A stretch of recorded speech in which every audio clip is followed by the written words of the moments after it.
రాధిక గారు. సో రాధిక గారు ఏంటి ఇక్కడ స్పెషల్ మీకు ఇక్కడ ఇంత క్రౌడ్ రావడానికి ఏంటి రీజన్? ఇది మాది చిట్టిడ్లీ ఫేమస్ అండి. చిన్ని ఇడ్లీ. చిట్టిడ్లీ నెయ్యి కారపొడి వేసి ఇస్తాము. ఓకే. ఇది మాది పెట్టి కూడా 53 ఇయర్స్ అవుతుంది. మావయ్య గారు ఉన్నప్పుడు పెట్టారు.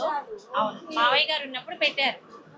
దాన్ని మా వారు ఒక 1 ఇయర్ అయింది కొద్దిగా ఎక్స్పైర్ అయ్యి, తర్వాత నుంచి నేను కంటిన్యూ చేస్తున్నాను. మీ దాంట్లో ఎక్కువ ఫేమస్ టిఫిన్స్ ఏంటి? అన్నీ బాగుంటాయండి. అన్ని బాగుంటాయి, మేము తెలుసు, మేము తెలుసుకొని వచ్చాం మేము అన్ని బాగుంటాయని.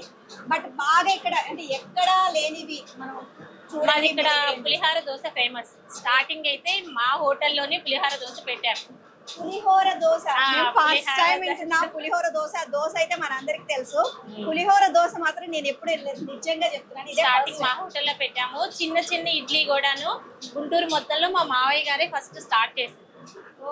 నెయ్యి వేయటం కానీ చిన్న ఇడ్లీ మొత్తం మావయ్య గారే స్టార్ట్ చేశారు. ఓకే, అందుకే ఇక్కడికే వస్తున్నారు. ఎందుకంటే ఎక్కడ తర్వాత చాలా మంది చాలా హోటల్స్ వచ్చినాయి. ఫస్ట్ మావయ్య గారే స్టార్ట్ చేశారు.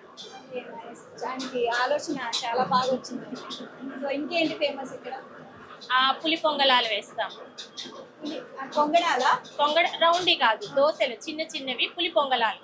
పులి పొంగలాలు. ఓకే, పొంగడాలు అంటే పునుగులు వస్తాయి, పొంగలాలు. ఓకే, పులి పొంగనాలు అంటండి. సో పొంగడాలు కాదు, మనకి రౌండ్ గా రావు, దోశలాగా వేస్తారు. అవును.